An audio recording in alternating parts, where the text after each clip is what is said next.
La deuxième édition de l'Odyssée de Nouvelles Frontières est officiellement lancée et là nous sommes actuellement à Francfort en direct du salon lounge de Lufthansa et on s'apprête à prendre un vol de 11 h direction Colombia.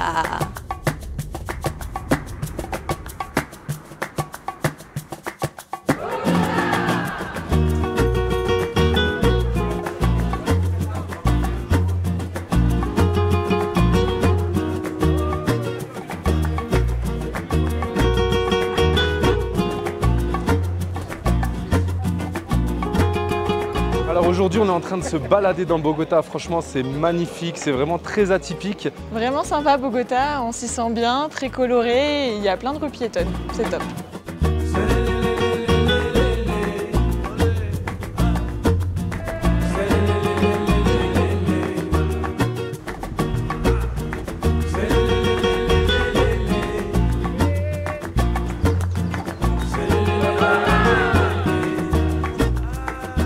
La Palais de Cocora, c'est tout simplement magnifique.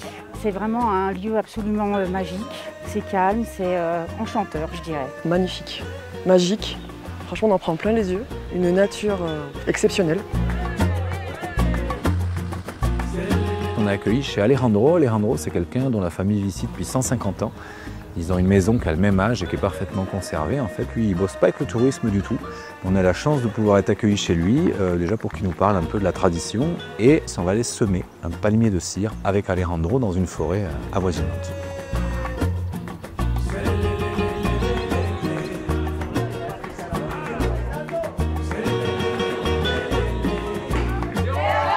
On a fait une initiation au terreau. En fait, c'est la pétanque colombienne. C'est celui qui met le plus de points proche de la cible qui a gagné.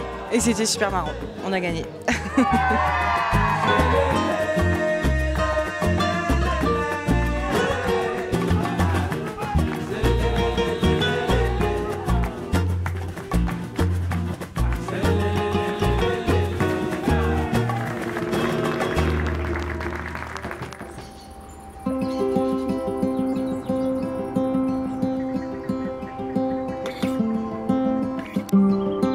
On se réveille dans un super spot. On est dans une propriété de 70 hectares de café, de bananes et on est dans une biodiversité juste magnifique. Pleine nature, belle hacienda, réveillée par les petits oiseaux, incroyable, incroyable. Ce matin, nous visitons une plantation de café. On a commencé par une dégustation. Il fallait reconnaître un petit peu les arômes qui se dégagent du café. C'est magnifique, on voit tout depuis la petite feuille qui est plantée, 4-5 mois dans un petit lit, après il replante, et tout ça en pleine nature. C'est très intéressant, très belle expérience à faire.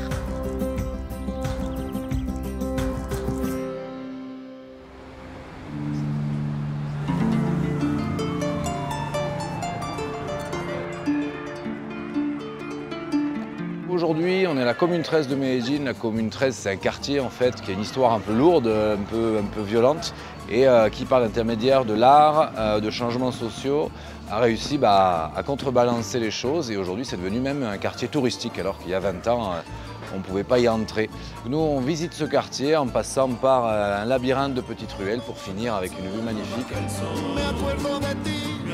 Mais je suis super émue parce que c'est un endroit que je voulais faire depuis longtemps et c'est tellement beau, ça a une histoire tellement folle et c'est beau de le voir, c'est beau de le vivre et de rencontrer les locaux et voilà, c'est génial.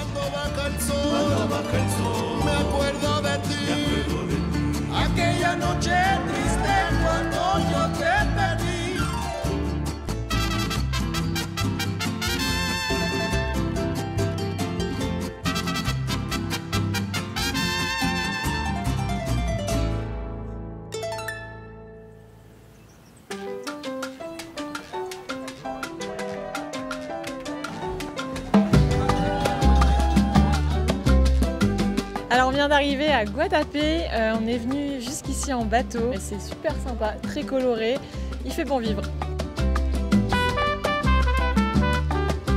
6e étape de ce fabuleux périple en Colombie est certainement la plus sportive avec l'ascension du Rocher del Peñol et ses quelques 700 marches.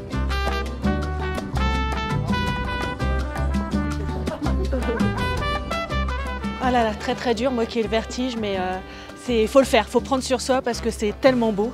Vous voyez, c'est magnifique. Ça vaut vraiment le coup, magnifique vue. Et puis un beau challenge perso aussi de fait.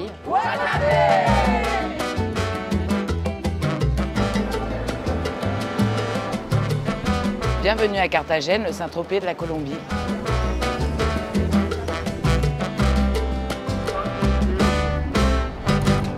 C'est une très très belle ville coloniale et c'est magnifique avec des balcons, une architecture espagnole et on termine vraiment en beauté cette odyssée.